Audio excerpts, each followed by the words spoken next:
Existen dos tipos de comunicación, el verbal y no verbal, pero principalmente vamos a ver qué es comunicación y para qué sirve en nuestra vida diaria. Ser buen comunicador es clave para las relaciones personales, en el éxito de tu carrera profesional y además la salud emocional de las personas. Dicho de otro modo, ser comunicativo es competente, es necesario para desenvolverse con éxito en esta vida. Si algo caracteriza a las personas que son más felices es que son comunicadores competentes, lo que les ayuda a encarar las situaciones de su vida cotidiana de manera más satisfactoria. Por ejemplo, a la hora de solucionar una discusión con su pareja o a la hora de presentarse su candidatura en una entrevista de trabajo. Por suerte, las habilidades comunicativas se pueden aprender. Pero ¿cuáles son estas habilidades comunicativas? Los buenos comunicadores se caracterizan por dominar estas habilidades: escucha activa, empatía, validación emocional, lenguaje no verbal, resolución de conflictos, negociación, lenguaje verbal, leer, escribir, respeto, capacidad de persuasión y credibilidad.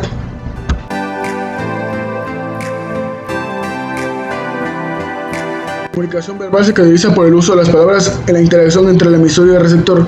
Existen dos tipos, pues, las palabras o el lenguaje puede ser expresado de maneras hablada o escrita. La comunicación oral se realiza a través de los signos orales o palabras habladas. Los gritos, el llanto o la risa también son comunicación oral. La comunicación escrita se realiza a través de códigos escritos. Los jeroglíficos, alfabeto o logotipos también pertenecen a este tipo de comunicación, aunque la comunicación verbal se le aplica y evidencia, dado que está regulada por una serie de normas que tardamos varios años en aprender, que nos permiten transmitir unidades de significado relativas, claras y muchas veces incluso concisas.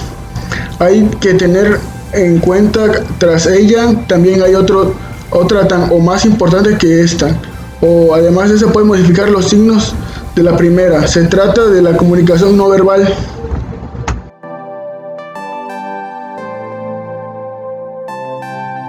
Este tipo de lenguaje se lleva a cabo sin el uso de las palabras o en muchos casos de forma inconsciente. Los movimientos corporales, las posturas, la mirada, la forma de sentarse o andar son algunos ejemplos.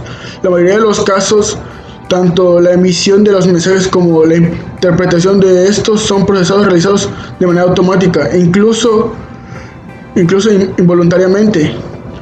Esto es así porque el tipo de comunicación es la que ha tenido más importancia a lo largo de nuestra historia evolutiva. En etapas de evolución es la que aún no existía en el uso de las palabras. Sin embargo, los mensajes vinculados a la comunicación no verbal son relativamente ambiguos y difíciles de interpretar, ya que a diferencia del anterior tipo no se rige por normas secuenciales o aprendidas de manera explícita.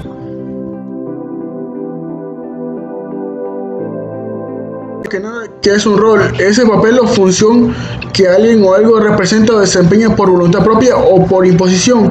Los roles son funciones que son atribuidas a una persona para que en determinadas situaciones o circunstancias actúe o se comporte de acuerdo al conjunto de pautas o en satisfacción de una serie de expectativas.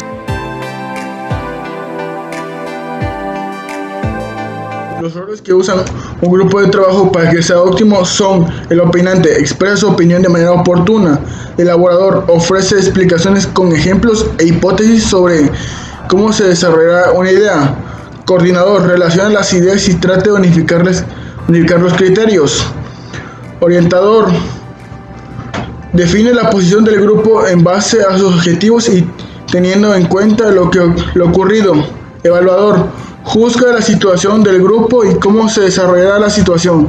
Estimulador alaba las ideas ajenas. Conciliador hace de mediador entre las opiniones contrapuestas. Individualista, aunque esté en el grupo, su propósito es alcanzar el logro individual. Agresor expresa constantemente desaprobación por todas las ideas ajenas. Obstructor aporta negativamente, impidiendo el buen ritmo del proceso.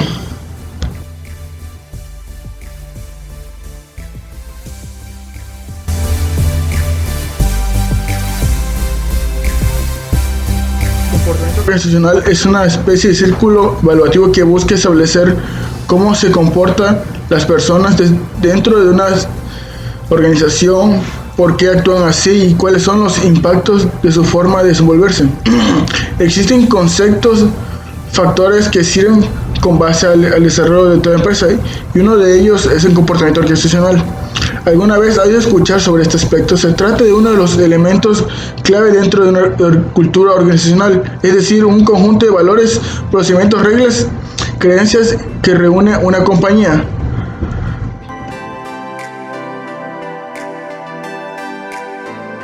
Hay diversos autores y académicos, muchos de ellos especialistas en administración de empresas, mercadotecnia y liderazgo corporativo, se han preocupado para darle un marco teórico a este concepto.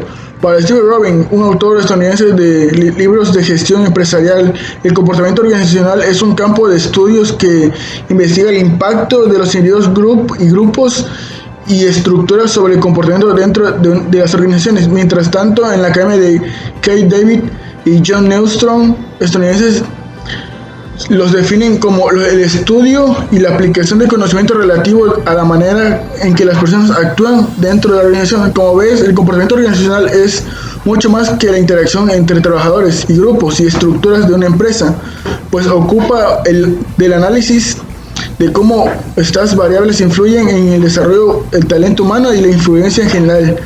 Este concepto y todos sus elementos se aplican y adaptan como filosofía con un fin mayor de promover el desarrollo humano dentro de las empresas organizadas.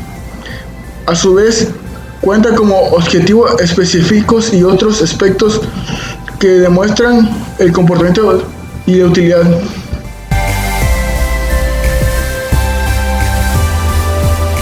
Dice de forma sencilla el estudio de interacción y grupos y sus estructuras y su impacto en el comportamiento de una organización resulta una labor compleja. Se trata de un riguroso trabajo de investigación constante que se realiza para cumplir determinados objetivos fundamentales para las organizaciones.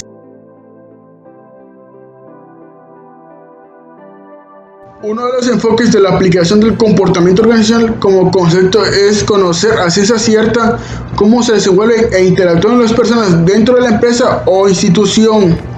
La investigación y estudios sobre esta área nos debe brindar los elementos suficientes para describir detalladamente y sistemáticamente el comportamiento de los miembros de la organización.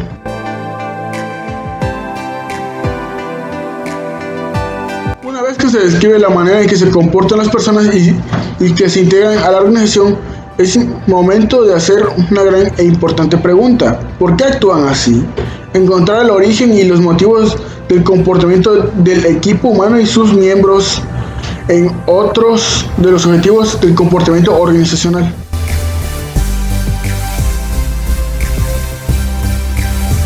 Aplicar este concepto no solo sirve como retrospectiva, además ayuda a mirar hacia el futuro, al comprender cómo se comportan los individuos y la organización de su forma de actuar.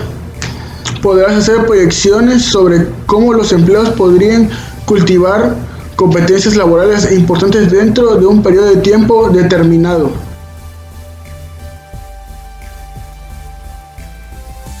La comprensión del comportamiento de los individuos permite tener un mayor control, eso sí, parcial, no total, de las actividades humanas en el entorno laboral.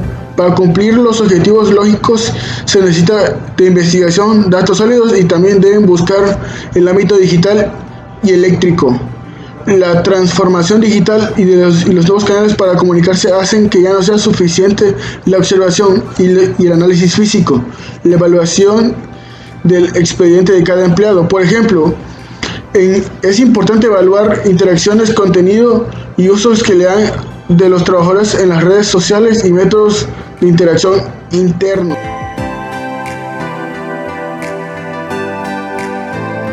El comportamiento organizacional se ha estudiado por décadas. Esto le ha permitido a los especialistas definir características y aspectos relevantes en este concepto que resultan útiles para su aplicación y análisis. Entre los más importantes se encuentran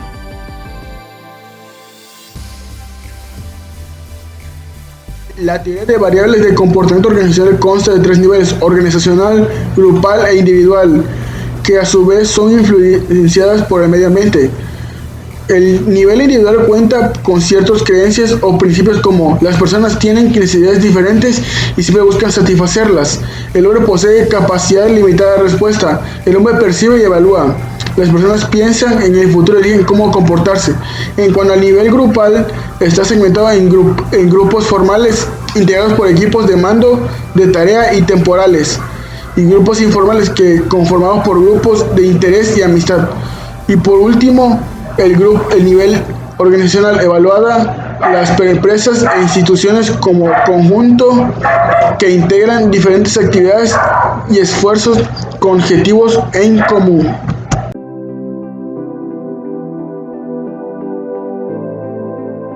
El comportamiento organizacional cuenta con diferentes teorías centradas en el campo de estudios específicos, lo que permite que este concepto sea amplio y complejo. Específicamente se integra por 5 teorías. Teoría clásica se enfoca en la necesidad de encontrar elementos para administrar organizaciones complejas. Teoría de administración científica busca la perfección de las técnicas de trabajo y la creación de parámetros capaces de medir la eficiencia. Teoría de las relaciones humanas prioriza a los individuos sobre los otros elementos de las organizaciones y sugiere estrategias para aumentar la satisfacción de cada uno. Teoría de los sistemas es una filosofía administrativa basada en sistemas, es decir, es un conjunto de elementos que se relacionan entre sí para construir un todo organizado, que brinda mejores resultados que la suma de sus partes. Teoría de la contingencia enfatiza que no hay nada absoluto en las empresas e instituciones y que en cambio todo es relativo.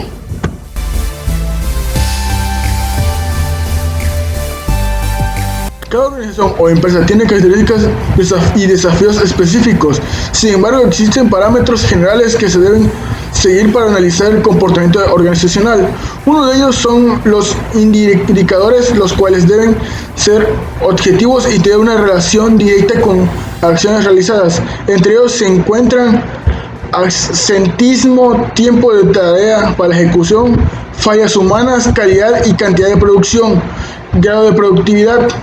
Otro método que resulta útil para la evaluación del comportamiento organizacional es la incorporación de opiniones de los colaboradores que hayan tenido relación directa con la organización y sus miembros.